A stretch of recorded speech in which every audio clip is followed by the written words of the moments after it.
Hello, we welcome you to this Bible study of the Banking Blessings Ministry. My name is Goodluck Ofebu, and this is my wife, Obi Ofebu.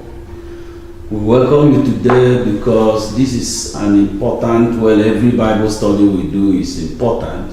But this one is particularly important because here we're going to look at Christ talking to his disciples, and of course talking to us through his disciples about judgment.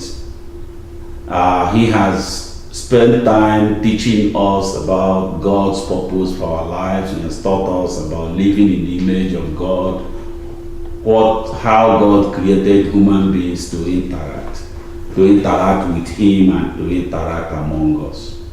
Then he explained that after he completes his mission on earth, which still has a lot about, he's going to die on the cross and eventually die and rise from the dead and then eventually go back to heaven. That after he has completed that he will, at some time in the future, he calls it the end of the age, he will come back. At this time, he's coming back to separate those that have lived according to God's purpose, those that have lived the way that God created us to live, from those that did not live. We've done several Bible studies on the separation. He calls them the righteous, those that have lived the way that God created us to live, and then the wicked, those that didn't live. Then his second coming, some Christians call it, is to separate and remove the righteous from the wicked. His disciples asked him about this. I think when they had it, they wanted to understand. They were probably puzzled about it. They wanted to know more. So they asked him, and he used the interaction that we're going to discuss today to tell them how it will happen. That it isn't going to be judgment like human beings. No, it's God's judgment, and essentially we will go through it. It's going to be instantaneous. You will just come, and those that have been judged to have done what God created them to do will be removed instantaneously from those that did it.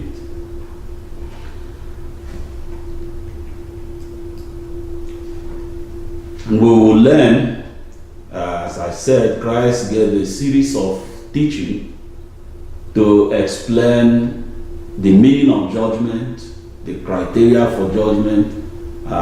Today's lesson will focus on the actual process of judgment. Of course, the purpose of learning about the process is so that we know what we have to do. We try to understand better what we need to do to be prepared, because he explained it very clearly. That the purpose of his return will be just to separate and remove people that have lived the way that God created them to live, people that have lived according to God's purpose, to separate them from those that did not. And the people that have lived according to God's purpose, people that have lived in the image of God, will be rewarded. They will inherit eternal life. We've seen this in several Bible studies. And those that have failed to do what they were created to do will be condemned to eternal punishment. This teaching is discussed in Matthew chapter 24 and Matthew chapter 25. Today we will focus more on the first part. There are actually three related parables in Matthew chapter 25. We will focus on the first one that talks about being ready, about being prepared for the last day.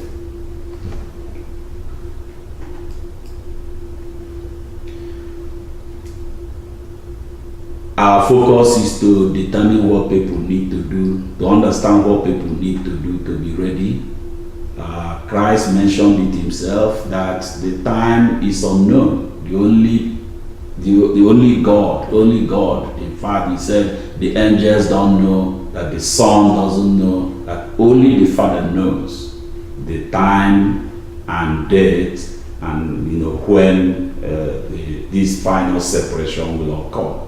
We call it judgment. And at that time, the righteous will be separated and removed, and it will happen suddenly, just like a lightning. In fact, he did mention in one case that it will be like the same way that lightning that comes from the east is seen also in the west. It's seen everywhere essentially at the same time.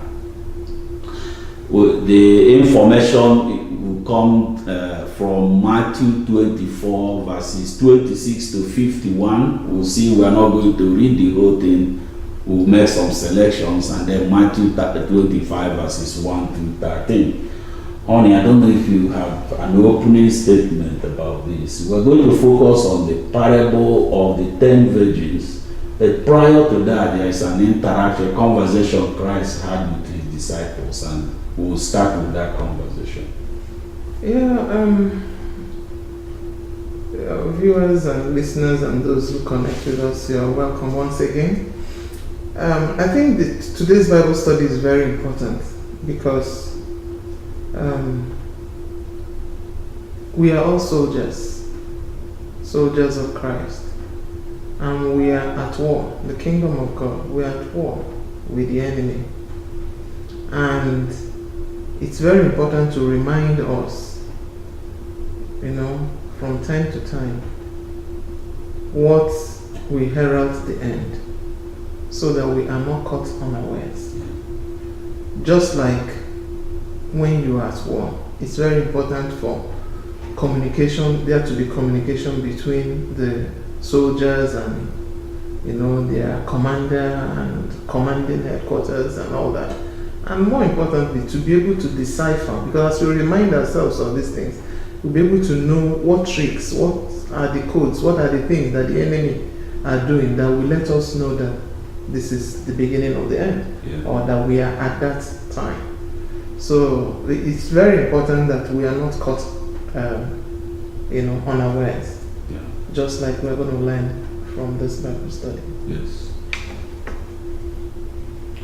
Well, we will begin with that conversation. He had an interaction at the temple with the Sadducees and Pharisees and all that. We hope to have a study on this in the future. It's quite an interesting interaction.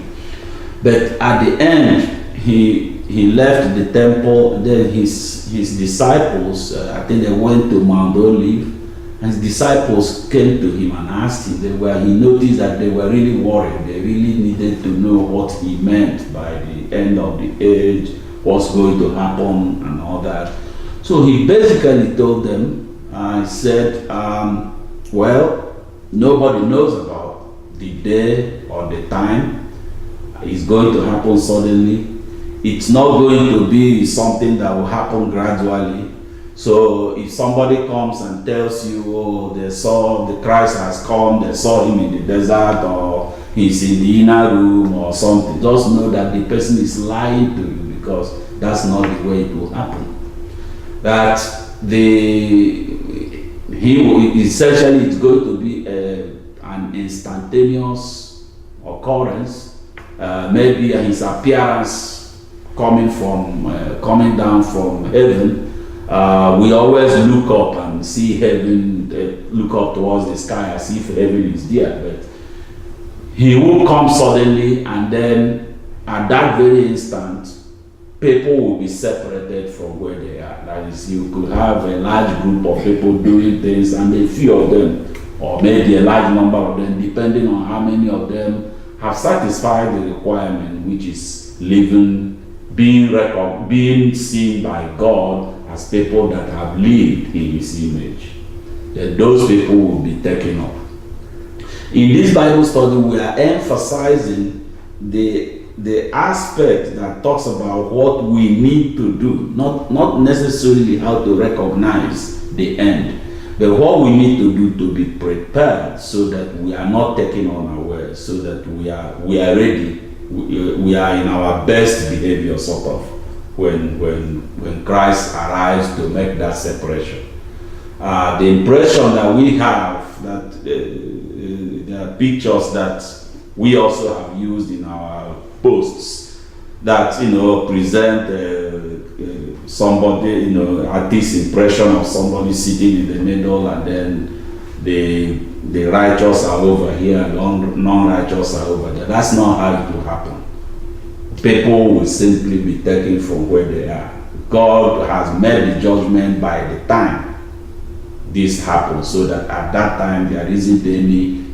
We have opportunity to change. We have opportunity to repent our old behavior and start behaving the way that He created us to behave, up to the time of our death or up to that very moment. But once that moment comes, there isn't any more change. Whatever you are at that time, whatever God sees, whichever way God sees you at that time, that is what determines your reward or your punishment. His conversation here, we are going to read in Matthew 24, verses 26 to 42, but we are only really looking at 30 to 31, 26 to 27, and then 36 to 42. So we have selections. Before we read it, honey, I know you need to make a you want to make a comment here, and then we can go into the reading. Basically, it's Christ's conversation with His disciples, where He explained to them the meaning of what will happen on Judgment Day.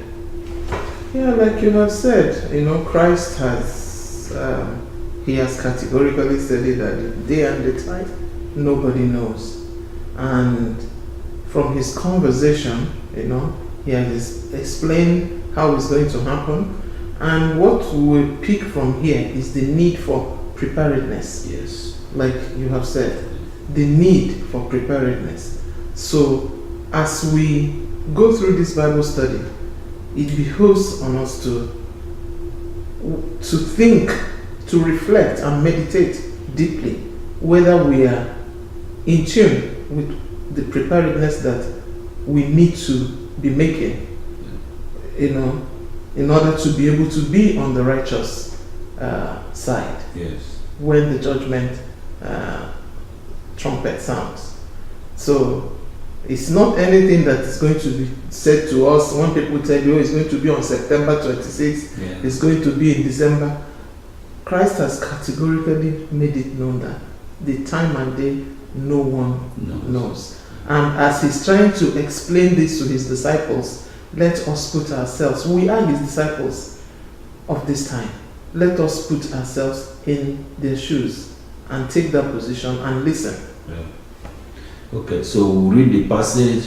We moved it out of sequence somewhat so that we can tell the story of the passage in a certain sequence.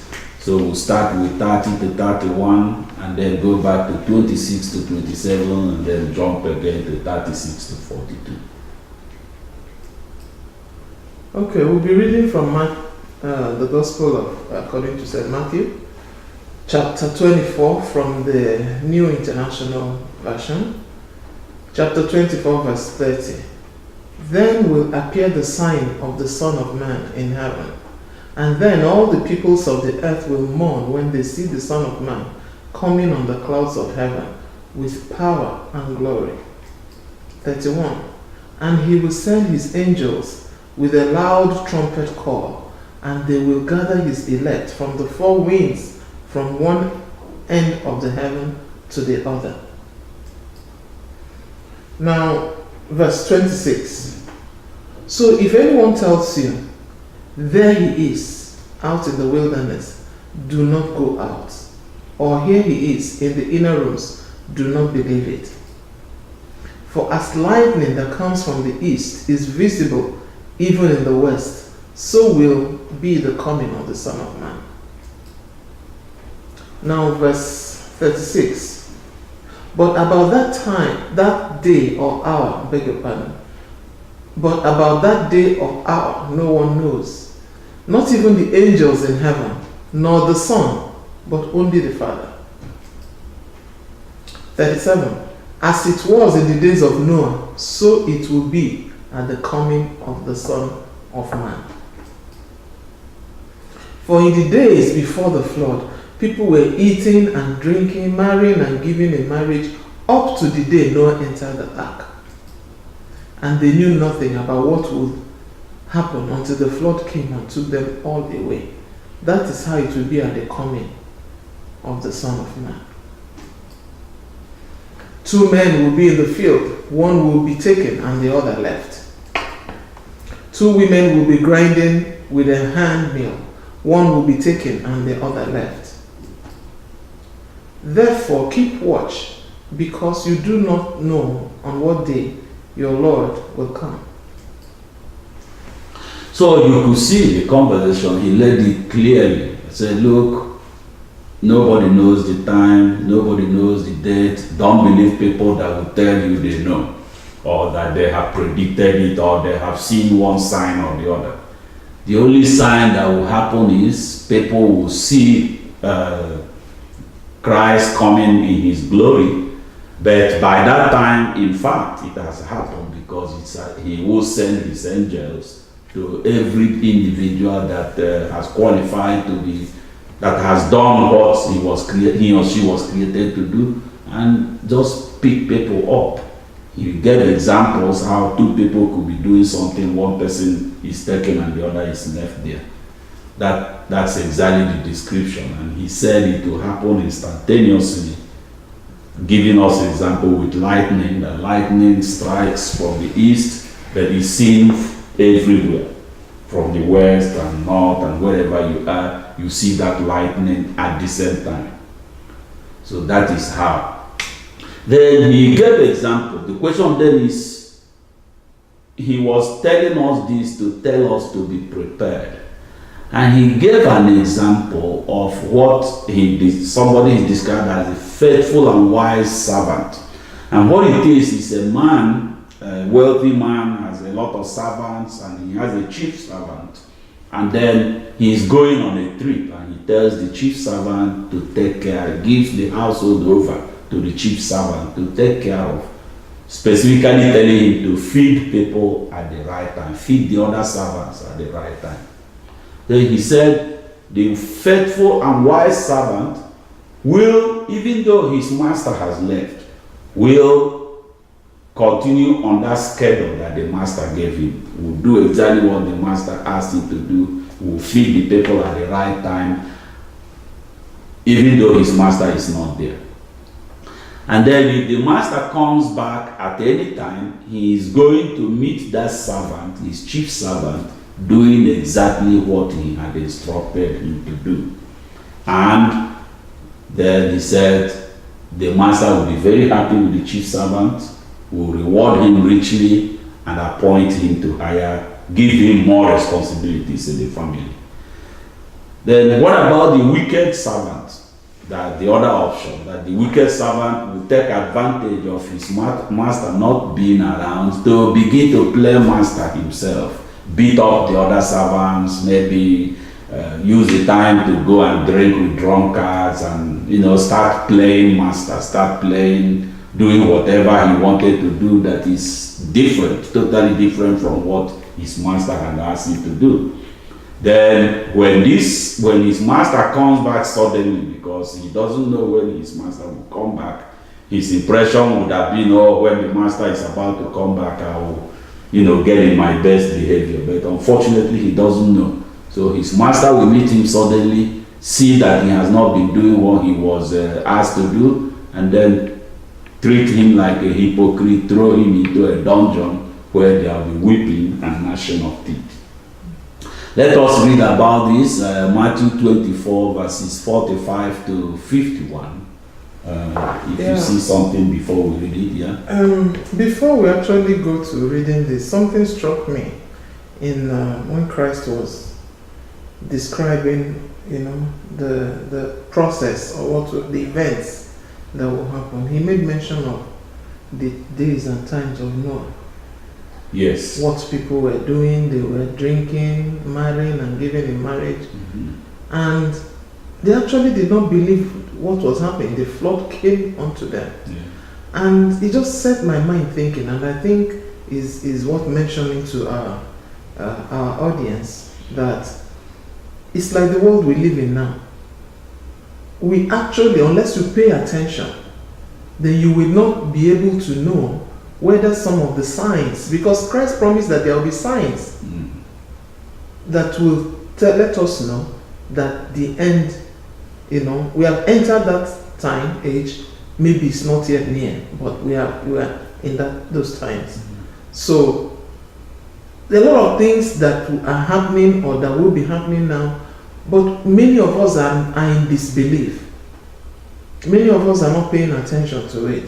And that's exactly what happened in the days of Noah. So we don't change our ways, we don't mend our ways, we are just there, carrying on as if nothing is happening. Yeah. So I just felt that Christ mentioning that it would be like in the days of Noah, is very important. Yeah. Because that really typifies the world that we live in. Yeah. And it's something that for me is remarkable. Yes, and he described it very clearly what people were living their life as if nothing was happening, and then the flood, until they didn't know what was happening. It was raining, yeah. but they didn't know. Yeah. They didn't realize. Yeah.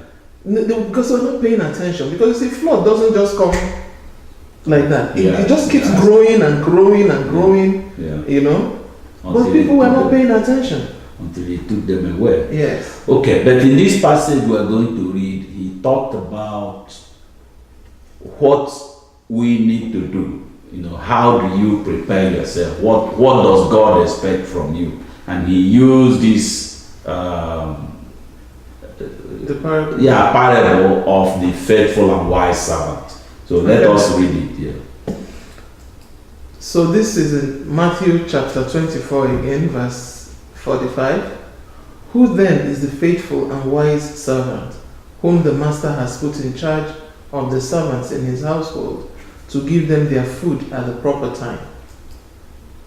It will be good for that servant whose master finds him doing when he returns. Doing so when he returns. Truly I tell you, he will put him in charge of all his possessions. But suppose that servant is wicked and says to himself, my master is staying away a long time. And he then begins to beat his fellow servants and to eat and drink with drunkards.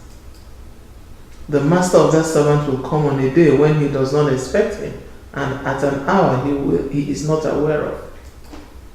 He will cut him to pieces and assign him a place with the hypocrites, where there will be weeping and gnashing of teeth.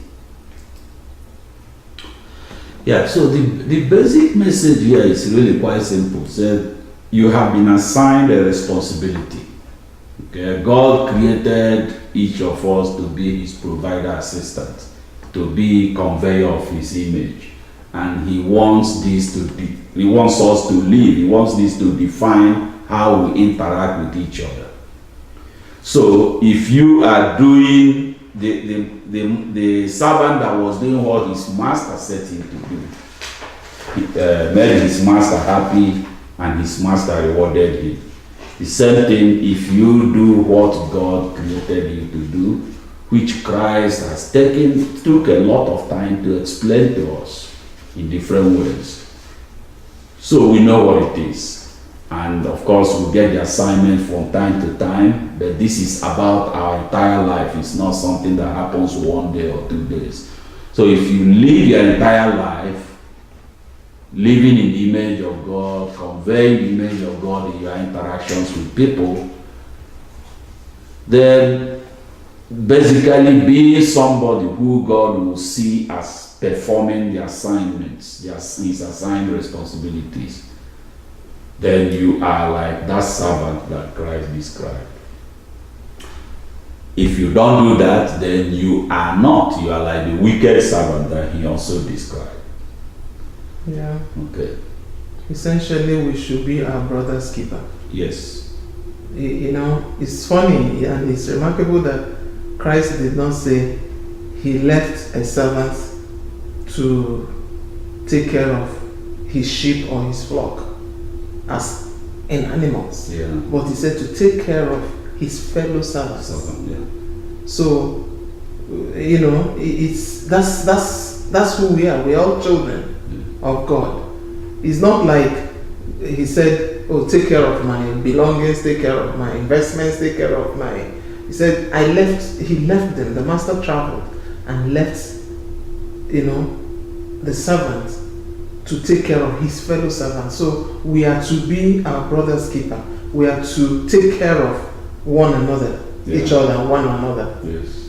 And you know, present the likeness or the image of God to ourselves. And that's why he says, above all, love is the greatest. Yeah. Because if you love one another, then you're going to be there for one another. You're not going to hurt the person. You're just generally going to do things that will, you know, portray the love of Christ. Yes. In the life of that person. Yes.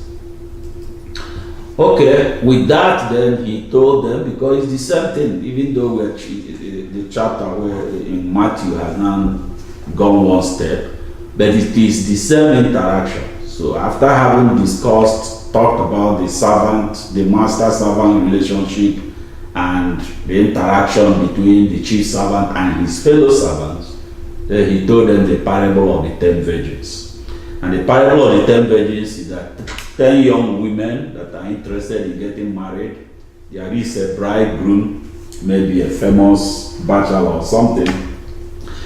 They wanted to meet him in a banquet, and we don't really know what happened, what was expected to happen in this banquet. Probably one of them will be selected or something, but that's not the point of the story. The point of the parable is that when they were going, 5 of them were prepared. They took extra oil for their lamps. The other 5 just took their lamps, they did not take extra oil. When they got to the place of the banquet, they stayed longer than they waited. They waited for the bachelor longer than they had expected. In fact, they fell asleep. Then at midnight, somebody called them up and said the bridegroom was ready, coming for the banquet to meet him. But they needed personal light. And the 5 that had extra supply of oil lighted their lamps and were ready to go. But the other 5 noticed that their lamps were running out of oil, and they asked the first 5 to help them with a little oil. They said, "No, you go and buy your oil, because what we have may not be enough for us." So these 5, the parable calls them the foolish ones. They went out to look for oil, and while they were looking for oil, the first 5, the wise 5, were admitted into the banquet, and the door was locked. When the foolish 5 came back, before we see what happened when they came back, let us read the first part of the parable, up to where they bought oil, they went to buy oil. Matthew 25 verses 1 to 9.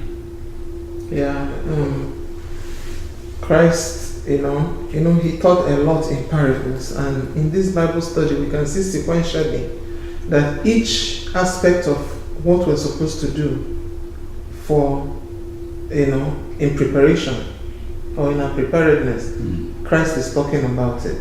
The first one, he talks about what we're supposed to do to ourselves while the master is gone. That's why Christ is not here on earth with us. What we're supposed to continue to do, we're supposed to take care of each other, to look after each other.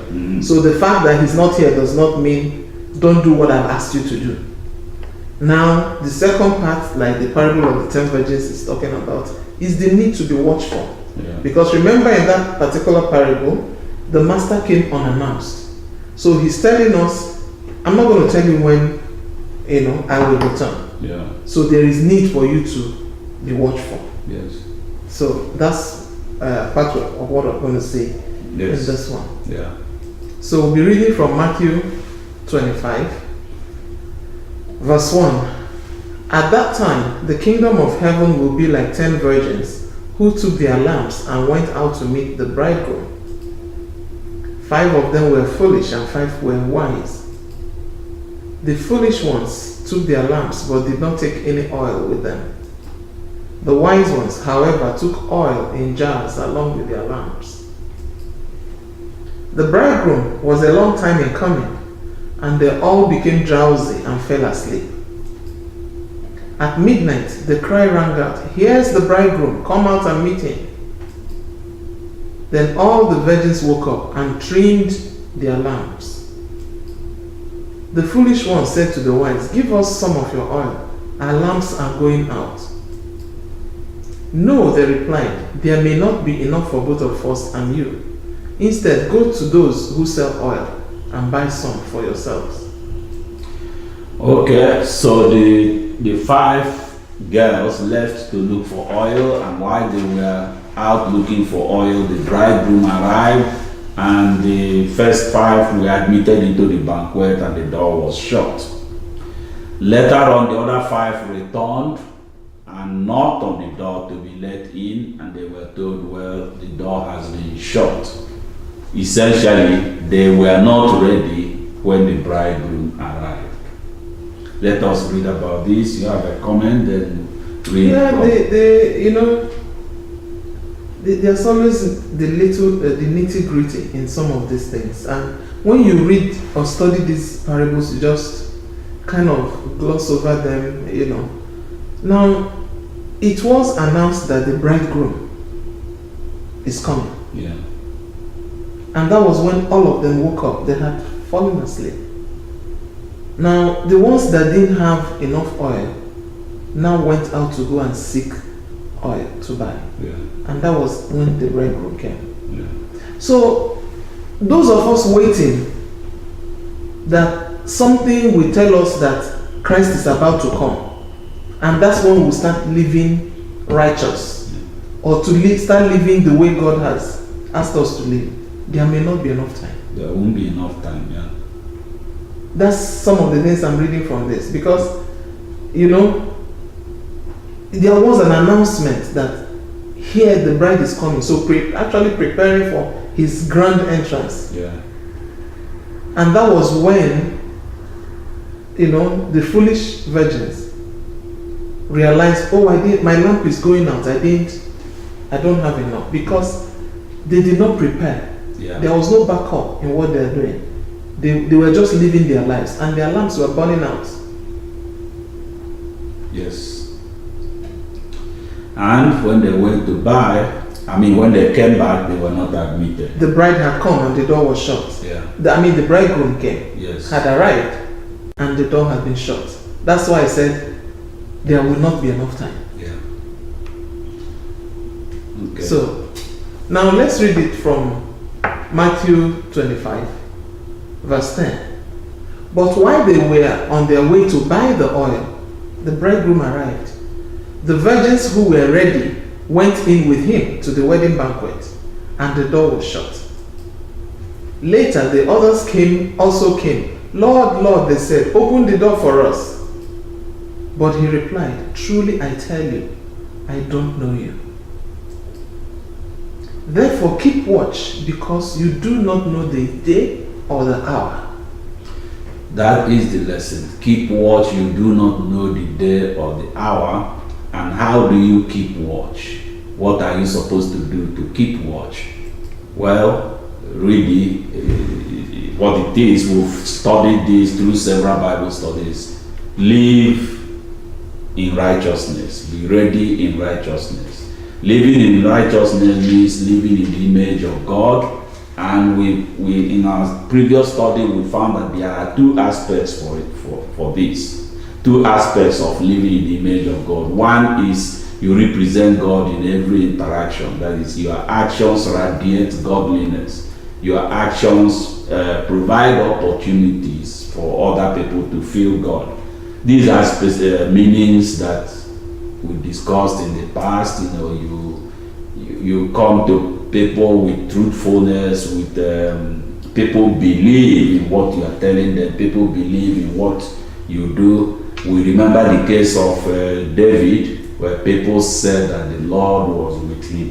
The same thing was Joseph when he was in the house of Potiphar. People saw that the Lord was with him. So it is that same way that your action tells people that the Lord is with you, that you are a Christian, that you are living the life that God created you to live. So that's one aspect of it. Another aspect is you perform your provider assistant responsibilities. Essentially, God is the ultimate provider, but He provides through people. And each of us has an opportunity to be a provider some of the time and a receiver at other times. How do you do your duties? You remain attentive to recognize needs that are placed in your path, care for the needy, and in each case do what you can, determine what needs to be done, and do the part. At times it may be doing things yourself, at times it may be putting together resources to do things, at times it might even be doing things for a fee. If you do things for a fee, then you have to make sure you are charging a fair fee that is not exploitative. But anyway, these are things today's Bible study is about readiness. Readiness is simply about how you live your life. It isn't, you are not going to set up an army to wait for God so that you can, see the right time and then begin to do things. No, it is about how you live your life, and if you have lived the way He created you to live, then you are ready. But if you have not lived, if you have lived a different type of life, the type that John the Baptist decried when he started his ministry, then you are not ready. That's it. Okay, honey, you want to talk about this and then we proceed? Like you said, it's all about being ready. Yeah. Being ready is living, letting our lives be expression of the grace of God in our life, of what Christ did for us. It's a daily walk with God.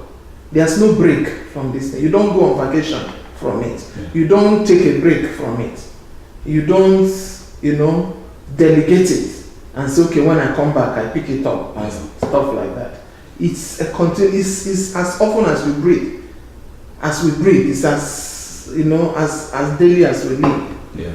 There are always things that God brings our way that require us to live, the likeness of the image of God that He has created us. Yes. To our fellow men, or to our environment. Yes. He described this actually, as I said, through three related parables. The parable of the 10 virgins, which we've gone through today. The parable of the talents, where he described the capabilities that he grants each of us, the capabilities to do the things that he has created us to do. And he expects us to deploy and develop these capabilities through our life. And then the parable of the sheep and goats. We've gone through all these parables. The parable of sheep and goats talks about the judgment, separation of people into two categories. The righteous will inherit eternal life, and the wicked will inherit eternal punishment. Today's parable, the parable of the 10 virgins, is about being ready, and it is about doing these things that have been described through the other parables. We find that Apostle Peter, of course, Peter was with Christ when he taught them this lesson, and Peter wrote about it, and we find it very interesting. He described it the way he had it from Christ. Again, he said that the end of all things is near, and then he talked about how to be ready. He talked about prayer, keeping your mind and keeping a clear mind and your self-control so that you can pray. The importance of prayer here is that you need God in your life in order to do the things that He has created you to do.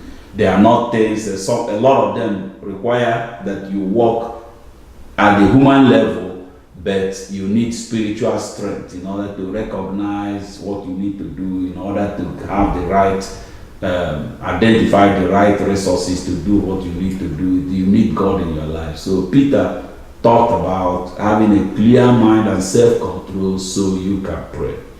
Then he talked about love, he talked about hospitality, he talked about using the gift, using your gift to serve others. Remember in the parable of the talents, Christ talked about the capabilities that we are given.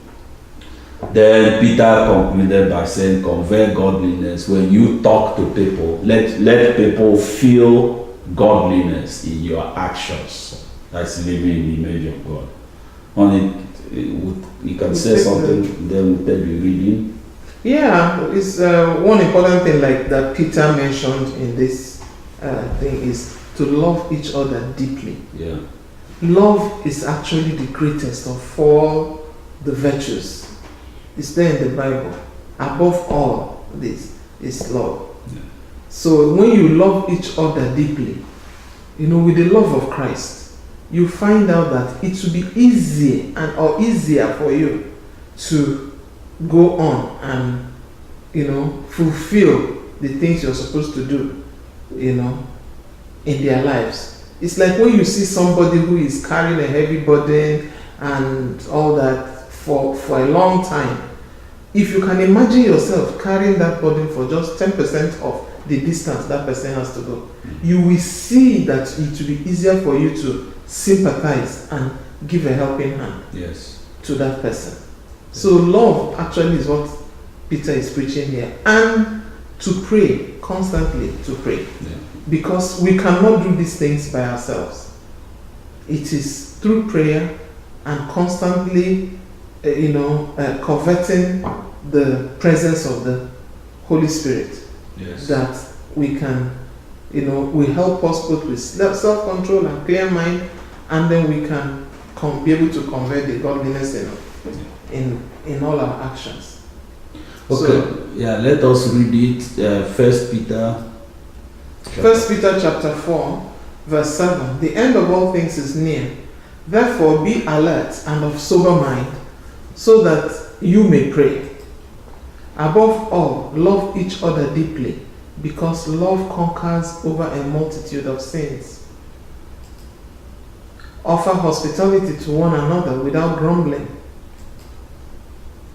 Each of you should use whatever gift you have received to serve others as faithful stewards of God's grace in its various forms.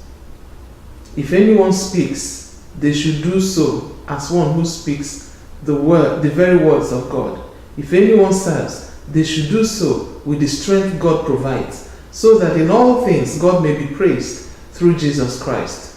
To him be the glory and the power forever and ever. Amen. Amen. So that is it, and what we learned today is that Christ talked about judgment and talked about our being ready for the judgment day.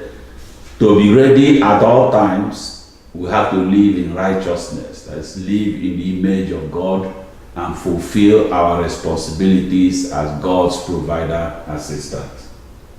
Any closing words? We should always be prepared, be watchful, and pray always. Yes. Okay, and that brings us to the end of this important Bible study. And we pray that you have learned something that will make a positive impact in your life, something that will keep you alert, knowing that you need to be ready for the judgment day, and the way to be ready is to live a life of doing the things that God has created us to do. Live a life that fulfills God's purpose in your life. And we pray that you have learned something that will bring you closer and closer to God's purpose for your life. Thank you, and God bless you. God bless you.